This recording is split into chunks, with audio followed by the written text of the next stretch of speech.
What's good, guys? Today's actually a great video. I'm very excited. We are going to be watching how good was Pistol Pete Maravich actually. Now, this is going to be the first time I've ever seen anything on this boy. I've seen multiple recommendations on this. Now, if you guys have better videos, please let me know. Please recommend the videos if you guys have better videos for me to watch. But today we're going to be learning about Pistol Pete, and then hopefully someone can link a great highlight tape that we can all react to, because I'm not gonna lie, bro, I'm very interested in this one. I've seen this recommendation multiple times and I want to see who is Pistol Pete. And if I'm gonna be honest, bro, if he's even close to what I think he is and what people are saying, I don't know why people are not saying he's top 10. Now, granted, I don't know who this guy is, but why don't people think he's top 10, bro? I don't ever hear about Pistol Pete being top 10, chat. So, without further ado, let's go watch this, and I hope you guys like it, man. Pete Maravich, better known as Pistol Pete, was one of the best NBA players of the 70s, a dribbling magician, outstanding shooter, and arguably the greatest NCAA player ever. Pete was playing a brand of basketball 40 years ahead of his time, and players today can't even do some of the stuff the Pistol did in the 70s. Here's the career retrospective of Pete Maravich and how his showmanship influenced future NBA stars, who stole a lot of their moves from the Pistol. Bro, I'm not gonna lie, Pistol, bro, that's a crazy ass nickname, bro. But we gonna see why they call him Pistol Pete. We gonna see. Life and the origin of the Pistol. Pete Maravich was born in 1947, and basketball was in his blood. His father, Press, was a professional player for 2 years in the NBL and BAA, two leagues that merged and became the NBA in 1949. Press then started coaching, and because of his job, the Maravich family had to move a lot. The only constant for Press and his son Pete was basketball, which was a dish served for breakfast, lunch, and dinner. While Pete was only an infant, he already started dribbling, and by the age of 7, he started playing organized basketball. When Press Maravich coached at Clemson University, he would always bring Pete to practice in Clemson games, University? and the two would always talk about basketball in some shape or form. Pete would dribble the basketball on his way to school, while he rode on a bike, and even slept with the ball. At the age of 12, he was practicing up to 10 hours a day. His father taught him the fundamentals, but Pete loved basketball so much that he started improvising, and countless hours in the gym all alone gave birth to some of the most spectacular moves the NBA has ever seen. But more on that later. As a freshman, Pete started playing for Daniels High School in Clemson at the age of 14. But he barely played on a team filled with seniors. And even when Pete would come into the game, the older guys avoided passing him the ball. The crowd also laughed when they saw the small, skinny 14-year-old on the floor, which pissed the hell out of Pete. However, one single shot changed everything. Pete's team was down by 1 in the last seconds. Because he hardly ever had the ball, the opponents never guarded Maravich. So the Daniels coach decided to pass the ball to Pete. He got the open shot and made the game winner. And it was then that he received the nickname Pistol Pete. It was given to him. Bro, I'm telling you, the way these guys in the 70s and 60s get their nicknames is the craziest law you will ever hear, bro. This guy on a random Tuesday, some journalist decided to call Magic, and then the rest of the world calls him Magic. Now, some random guy scores a random buzz beater, and now his school calls him, yo, that boy Pistol really like that, bro. And now they're obviously calling him Pistol Pete. Bro, the way nicknames used to happen back in the day, it will be like, yo, I'm walking down the street and I'm having a hiccup whilst I talk to a girl on the street, and now all of a sudden everyone knows me as Hiccup, bro. Yo, that guy, yo, imagine someone calls me Hiccup, like Jason Hiccup Westy, bro.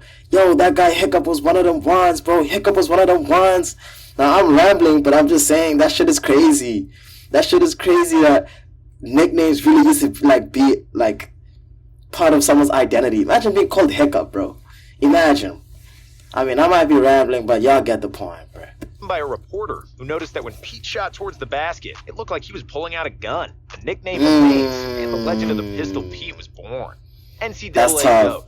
After graduating from high school, Pete and his father decided that Pete should go to prep school for another year. Pete was 6'3" at the time, but he weighed just over 130 pounds and could not withstand physical duels at the college level. So, he spent a year at the Edwards Military Academy, where he grew to 6'5" and bulked up to a respectable 160 pounds, which improved his game tremendously. At the same time, his father Press got the head coaching job at Louisiana State, which was known for football, but had a minuscule basketball program. Press asked Pete to attend LSU and join him, which Pete bluntly rejected because he wanted to play for a renowned basketball college. However, after Press threatened to kick him out of the house, Press decided to join his father at LSU. Under his father's tutelage, Pete became a Bro, why did they threaten to kick him out the house, bro? Come on, Pops. You really want to do that to me? Pops, that's not good, man. You can't kick me out the house just because I don't want to play for you, bruh. But you know what, Pops? I'm going to play for you and let's see how that goes, bruh. Come on, Pistol. How'd you do, dog? Star, and would set records that will likely never get broken. In his freshman year, he averaged 43.6 points. Bro, this guy's really like that, though. 43 points, bruh. Dog, we gotta watch this guy's highlights, bruh. I ain't gonna lie, dog. 43 points as a college, that has to be the greatest of all time, right? Ain't no one is beating 43 points a game in college, bruh. Points per game. But because of the rules in the 70s, freshmen were not allowed to play on the varsity team. The crowd... Wait, what? Hold on, bruh. The heck? At LSU would often watch the freshman games and then leave once Pete's game was done and wasn't even interested in watching the varsity team. Pete led the freshmen to a 17-1 record that season. Wait, I don't know. Someone gotta explain those rules. That don't sit well with me, bro. I don't know what that means. Can y'all let me know what that means, bro? That don't sound. I don't know how that sounds, bro. A varsity team led by Press had a record of 3-23. In his sophomore year, Pete was able to play for the varsity team and immediately asserted himself as the primary option on offense with 43.8 points on average. Damn, that's still crazy. Pistol, dog. Pistol really liked that. He was the NCAA's top scorer that season, and he repeated that feat as a junior with 44 points. Yo, who was playing in college when this guy was at LSU, bro? Who was in college? Like, which players were, like, in college at that point? 2 points. And as a senior. Bro, this guy looks like John Stockton. Am I tripping? He looks like John Stockton, bro. With 44.5 points per game, along with 2 National College Player of the Year awards. In the 3 years he spent on the varsity Nah, he looks like John Stockton. I don't care what no one says, bro. team, Pistol Pete scored 3,667 points in 83 games, averaging an incredible 44.2 points per game. Bro, he's getting 40 points like it's none, dog. There's no 3-point line. There's none like that. 44 points, bro. And I don't like how this narrator is bringing up these 40-point averages like it's just like, yo, he just averaged 10 points and shit. No, bro. That's a crazy... no one's going to break that record. No one's breaking that. And dare I find out this guy was averaging 44 in the NBA. Dare I find out, bro. He owns almost every NCAA scoring record to this day. And what's even more that's impressive crazy. is that he broke all those records in the era without the three-point shot. Former LSU coach Dale Brown charted every shot Maravich scored. And because he shot many jumpers from long distances, Brown calculated that Pete would have averaged an astounding 57 points per game. What? Jumpers count. I just thought about that. Imagine, bro, with the 3-point line, dog. This guy would have averaged 57. Bro, why is he not the GOAT, bro? Ain't no way they're not gonna say this boy's a GOAT, bro. That's unfair, man. Unless he didn't get no rings. That would be the biggest robbery of a career. Why don't they say Pistol Pete a GOAT, bro? Out here averaging 57, dog. As a white boy, too. Why are they not saying that? Counted his threes. A globetrotter in the NBA. Pistol Pete was the most known player in the country by the time he finished college, and he had plenty of options where to continue his career. He was contacted by half the ABA teams, many NBA teams, but also the Harlem Globetrotters, who offered Maravich $1 million to... Bro, Maravich, you better go to the NBA, dog. Don't you dare go to the Globetrotters. Do not dare go to the Globetrotters, bro. You go to the NBA, play for the New York Knicks, or wherever the heck you're from, and have a career, dog. Join them. Maravich dribbled the ball like a globetrotter. He shot the ball better than all of them, and he knew every basketball trick in the book. Between the legs, behind the back, dribbling 2 balls at the same time, you name it, Pistol Pete was doing it. If he had joined the Globetrotters, he would have been the first white member, but he'd fit right in because of a unique skill set. However, his dream was to play in the NBA like his dad, and the Pistol was selected with the 3rd pick by the Atlanta Hawks in the stacked 1970 NBA draft. In the rookie season... Who was in the NBA draft in the 70s? Please tell me, bro. Who was in that draft? I want to know. And what number did Pistol Pete come? Because I'm not going to lie, bro. I got to do more research. I got to do more, you feel me? Because this is interesting to me. Very interesting to me, dog. Maravich was under tremendous pressure after signing a contract worth nearly $2 million for 5 seasons. Damn. At the time, the largest contract in NBA history. However, he immediately proved that he is one of the best players in the world and that his big contract is justified. Maravich averaged 23.2 points. So as a rookie, he averaged 23.2 points. That's better than Larry Bird did, by the way. I think. That's better than Larry Bird. And 4.4 assists per game as a rookie, which was the 8th best scoring output that season. The second season was supposed to confirm Pistol's superstar status, but he contracted mononucleosis. What the heck is mononucleosis? Caused him to lose 20 pounds. As a result, Pete missed 16 games. And the illness That ain't bad. A little 16 game ain't gonna hurt you, bruh. slowed him down to 19.3 points per game. But Pistol Pete would bounce back in his third season, averaging 26 points and 7 assists per game, making his solid, very solid. first All-Star team. And his fourth and final season with the Hawks, Pete was the second best scorer in the league. You can tell once you get the mustache, bro, you tapping into that white boy in you, man. That little mustache that he got going on, bro. You know that's the white boy era kicking in. With 27.7 points per game. But the Crazy. He averaging good numbers right now. Hawks played miserably and didn't even make the playoffs after 3 straight first. Bro, you can have nicknames at the back. Look at that. Pistol, bro. Yo, imagine I know there's someone out there with this jersey in their house, bro. And that is the best monumental piece anyone can ever have. The jersey number 44, Pistol Hawks. Bro, I'm telling you right now, that's an expensive jersey right there. Round playoff exits. We got the Jazz.